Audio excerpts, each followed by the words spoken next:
Hey folks, Ranger here, and yes, I am back again with finally another review. I gotta try to do a different review format stuff, but you'll see that throughout this video. But today we're gonna take a look at a line of figures that have been highly talked about in the Godzilla collector community and the kaiju community in general, and that is of course Hiya toys. And what better way to start off than with the Hiya Toys Skull Devil. So yeah, we have a pretty exciting one here, as the skull crawlers have really increased in popularity ever since their debut in Kong Skull Island, and Skull Devil in particular is a really exciting one, as you know, the skull crawlers in general have been kind of a little sparse in terms of like the action figure, game and such, and especially Skull Devil. So it's really cool that we finally get a proper, proper size, figure within the six inch scale, I want to say, and it's so really, like I said, it's really cool that Hiya, dipped their toes into, somewhat, obscure, kaiju within the Monsterverse. So without further ado, let's get into the specifics, into what makes this figure cool and what other things may or may not be improved on. So let's get into them. Sculpt and paint. So I want to say the sculpt and detail that I've seen in a lot of Hiya's releases have been pretty consistent for the most part, and the Skull Devil right here is no exception. I mean, if we can take a close look at Skull Devil right here, we can see some really nice jam-packed details thrown within this figure. So starting off here at the head / skull area here, of course, hence their names.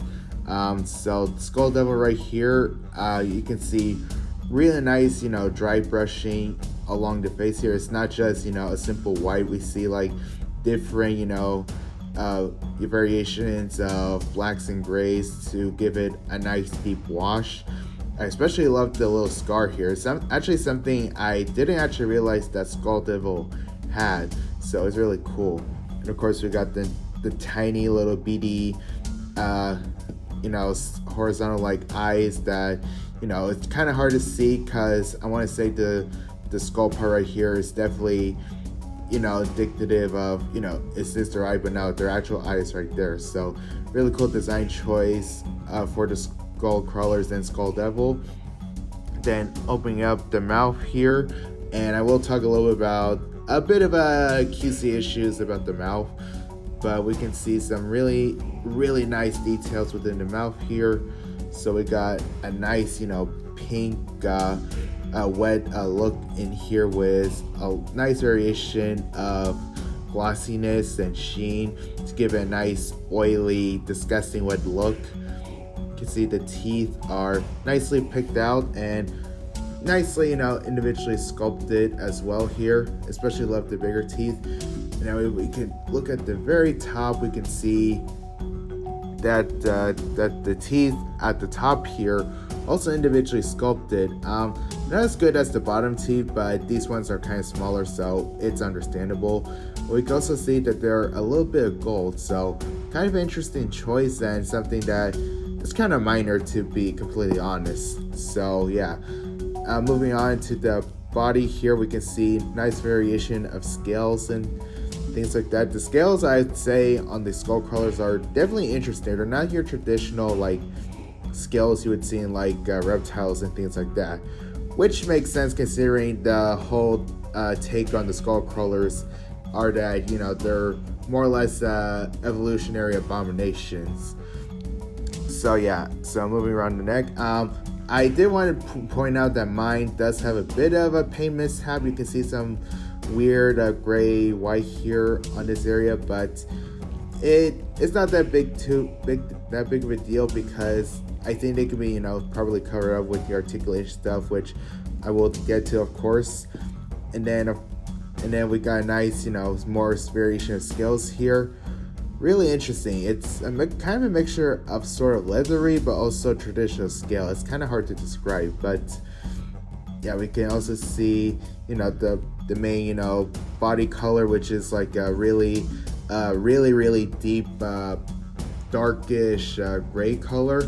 What's even cooler is there are like mixes of greens within, both minor within the actual body, and then of course at some parts here, like around the shoulder blades here, and the underbelly here, we can see nice variation on the underbelly where we can see a nice transition from a creamy white into this creamy, real lighter green. I'd say it's more of a vomit green, I want to say, but it's really nicely picked out. So yeah, again, some really interesting details here. The skull crawlers in general and Skull Devil have, like I said, really interesting design choices within them.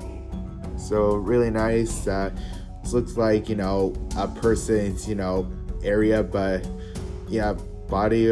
This actually reminds me of my belly button for some reason. So really, interesting choices within these designs for sure. And moving on, we can see more scale details here. I really like the scale details on the shoulder. Well, shoulder blades. Would it be knee brace? I don't know. The limbs on the skull crawlers are like really weird. This limb blade here, I'm just gonna call it that. Really nice, white dry brushing picked out here, including on the spike here, and then these scales and scoots picked out. So really nicely done. And then moving on, we got really nice variations on the claws here, really nicely picked out. Yeah, these claws remind me a bit of kind of, genetically modified like dinosaur prints, if that makes sense, especially theropods, except you got the dew claw pointing out and stuff. So again, really interesting design choice. And we even got some like palm details at the bottom here, so nicely picked up by Hiya. And moving on, the back is definitely one of my favorite parts of the details here. We can see a really nice freaky looking spine area, which looks really cool. And of course it continues down until I want to say this part of the tail here, and of course the paint kind of stops right here. It's actually not too noticeable considering the entirety body of Skull Devil here is like it's this whole like dark gray anyway, so it's not too noticeable. So yeah, so we can see more of the spine detail picked out. Of course, some nice darker white picked out. Yeah, and then of course we got the variation of scales at the bottom here. Of course, we can see the holes considering this is a wire tail, so of course I'll get that into the articulation. But we can see more variation of the scales here. You can move the wire bit, so more scale variations. Of course, a bit more simpler and a bit more on the leathery side. And then of course I really like these, would these be grooves? Yeah, I'm just gonna call them like grooves. These like nice long like grooves here picked out, kind of to give the tail its own character. And then of course we got this nice, big old spiky thing at the end. Not necessarily a club, it's more like a spear or something. So this is one of the main indicators that this is the Skull Devil and not just any other skull crawler. Of course, the other indicator are these, spikes, and generally, Skull Devil had more of a richer variation of colors than the other skull crawlers on Skull Island. Yeah, but of course, the other indicator is this big old spiky, big old set of spikes at her end of the tail, which are nicely picked out, and they are mostly a plastic that don't hurt too much, but they are still a little bit on the sharper side, so I will point that out. Actually, a lot of things on this figure are a bit sharp, especially these spikes here. They are really sharp actually, so be mindful of that. The claws, they're actually not too bad. They're actually a bit on the more bendy side and stuff. And of course, no harm in the teeth considering they're a bit smaller and a bit on the rubbery side. So yeah, I want to say that for skull and details, I will say maybe they could add in a little bit more like color variation on the tail here, But considering this is a wire tail, actually, it makes sense. They don't want to overdo it with the paint and stuff. And I'm kind of a little bummed out by this paint mishap here. But I want to say in terms of the paint on this on Skull Devil, it is really well done, and I can see why a lot of people say that Monsterarts has some competition with these guys. Articulation.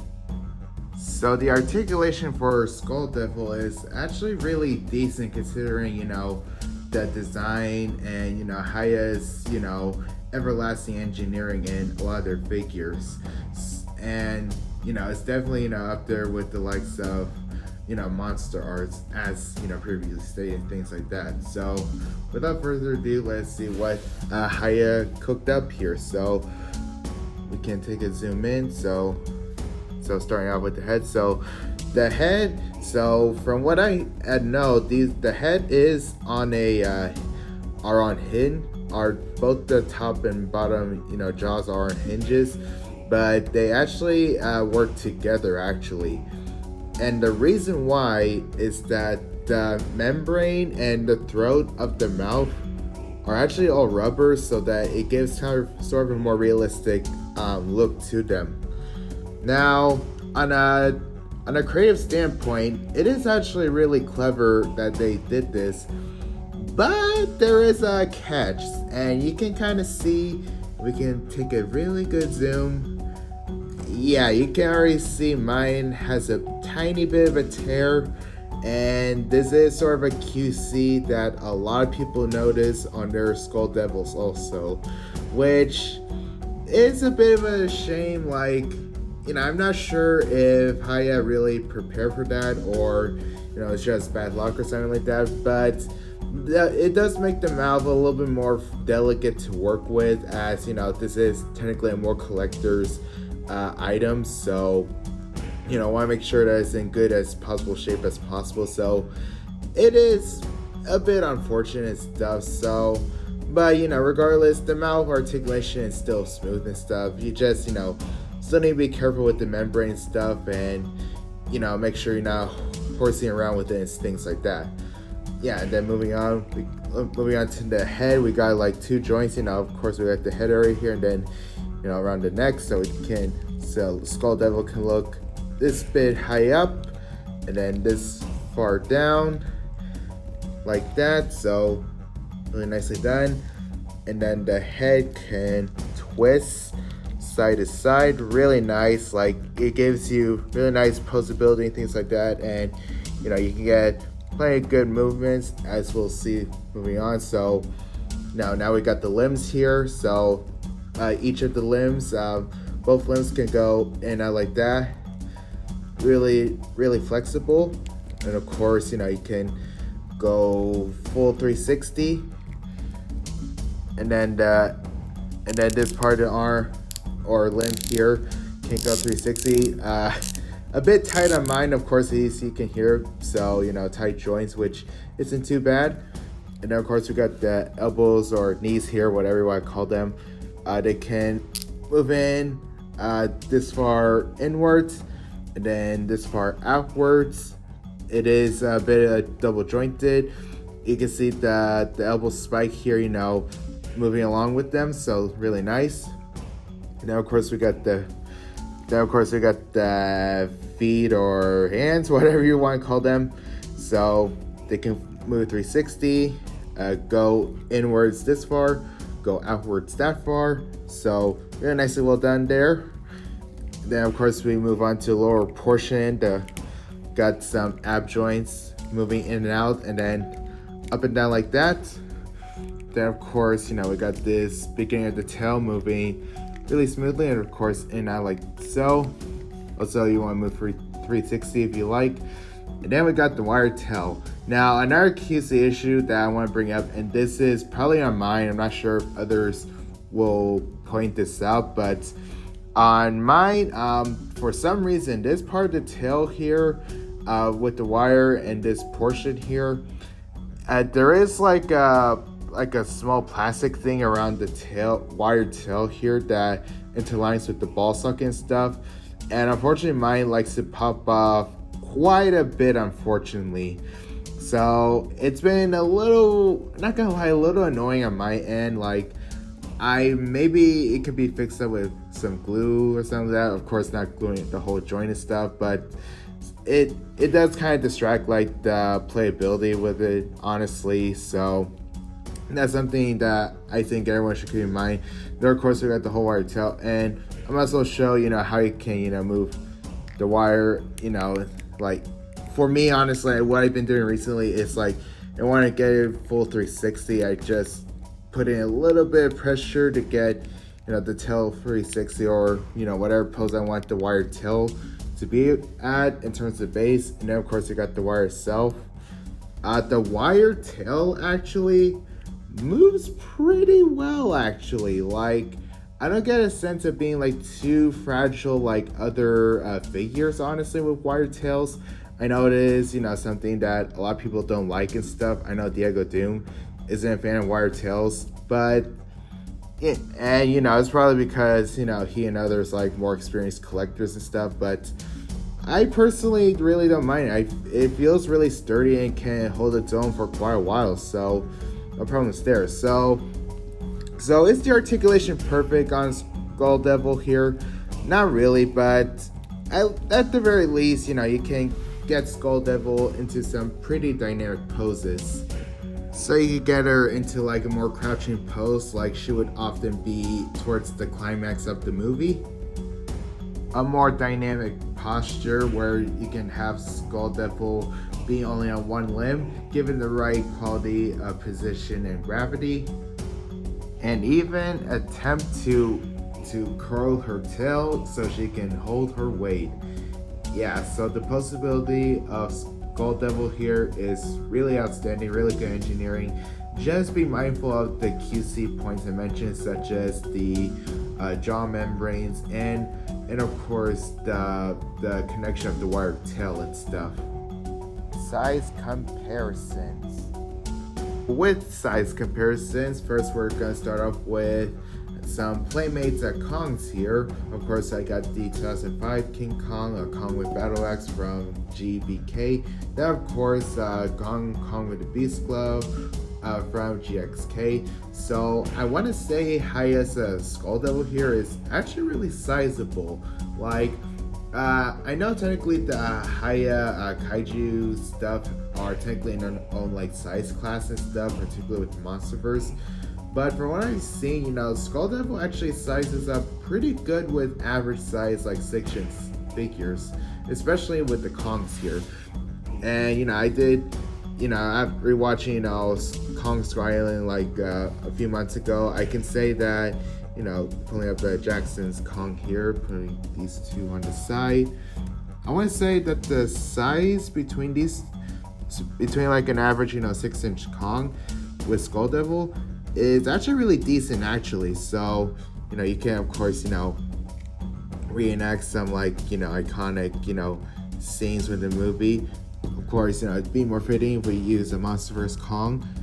Use him with Battle Axe. Of course, this is Kong after he's grown 1,000 times after the events of Vietnam and stuff. But even then, you can still get good poses. Actually, the Playmates Kongs are actually really decent. Actually, they actually themselves have decent amounts of articulation done to them. Of course, Kong with Beast Glove. So yeah, so I would say that Skull Devil with an average 6-inch Kong figure looks pretty good, I'd say. So really great that Hiya's Skull Devil is really accommodating for like other kaijus, actually. Of course, if we are to compare to a Kong figure that is around the same quality as Hiya, here we got NECA's King Kong, their version of their figure. And of course, if we are to take this as a Skull Devil, then of course this would be out of scale stuff. But pretending this is like a regular like skull crawler, actually, this is really good, actually. Like Kong of course is in the same quality as Skull Devil here. So, you can still, get some good, dynamic, poses and stuff. We can have, Skullcrawler, grab onto Kong and, try to make him, his victim and stuff like he did his parents. Big part of the movie. So, yeah, so pretend like this is like a regular like Skullcrawler here, like one of the smaller ones, then this scaling can definitely, work out and stuff. And what is the size comparison without my favorite kaiju figure in my collection, of course, being the SH Monsterarts Godzilla 2004. And, again, with, quality wise, around the same as, height and stuff. And, let us, appreciate, as much as I love, this figure right here, the price was really steep. I'm sorry, it's really steep. Well, we got this one, $50 for, Skull Devil here. It's still a little bit high considering, especially with some of the QC issues I mentioned. I think it may have been like a little lower to be a little bit more fair and stuff, but $50 when compared to, $100 when this guy, unfortunately came accessory and stuff. But that's aside the point. We can see their terms of detail and stuff, they're the same quality. And of course, also possibilities. So, we can get, these doing some really dynamic postures also, roaring at each other. Yeah, that's the stuff I think a lot of us want to see Godzilla take on Skullcrawlers. Hopefully someday, maybe even the next Monsterverse movie, hopefully. And then the final comparison we have is none other than Playmates of Skullcrawler from the Godzilla vs. Kong line. And wow, the quality between these two could not be more different.